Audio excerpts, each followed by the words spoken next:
Jesus said, I am asking on their behalf. I am not asking on behalf of the world, but on behalf of those whom you gave me, because they are yours. To the honor and glory of God, who by the word and through the Spirit creates, redeems, and sustains us all. Amen. Today, we celebrate the seventh Sunday of Easter. That is the Sunday that follows the Feast of the Ascension and the Sunday that precedes the Feast of Pentecost.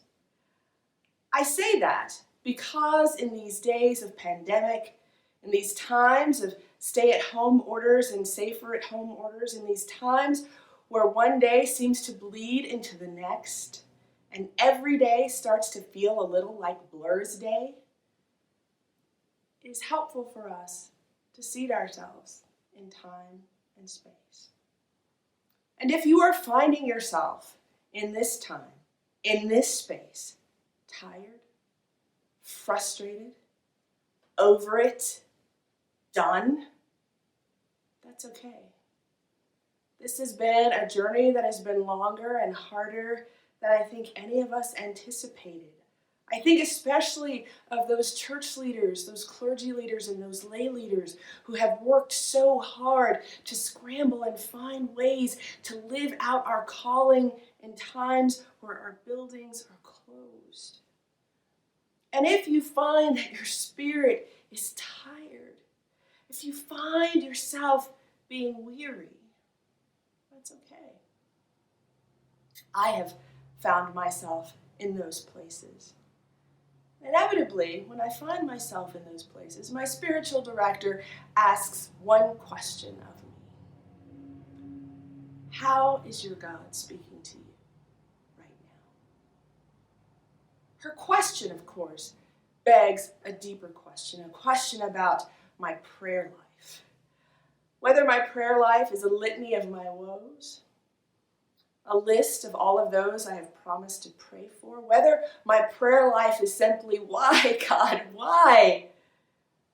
Her question burrows in deeper, reminding me that my prayer life is not just about the words I heap up, but taking time to dwell with God, taking time to be still and know that God is near, taking time to listen to what God might be saying to me. She reminds me over and over again that prayer should have an element of me offering myself into God's hands, me humbling myself and making myself vulnerable to God's love, to God's will, to God's call. In our gospel passage today, from the 17th chapter of John, Jesus models exactly that. Jesus, facing the inevitability of his life against the power of empire, of his life rebelling against religious elites that oppressed others, the conclusion of that life was inevitably the cross, and Jesus faces it. And in facing it, Jesus prays for the disciples. Jesus prays for us. Jesus pours himself out before God. He offers himself in humility and prays for us.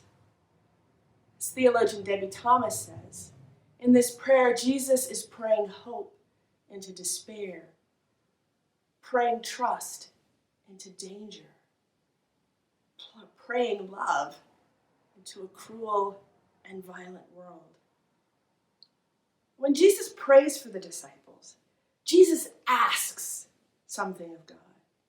Jesus asks, one, that the disciples know God the way Jesus knows God, that we might be one with our Creator the way Jesus was one, is one with our God. And then Jesus prays for two more things. He prays for protection, and he prays for our unity. In these days of COVID-19, where our divisions are so visible, in these days of COVID-19 where so many people are suffering, what could it possibly mean for Jesus to pray for our protection and for our unity? Protection from what? Clearly not protection from death. Jesus is facing his own imminent death. Clearly not protection from suffering, from persecution. As the Johannine evangelist was writing, the followers of Jesus had been kicked out of the temple, were being persecuted, were suffering all the time. So what do we imagine that Jesus is praying for our protection from? I think Jesus is praying that our hearts be protected.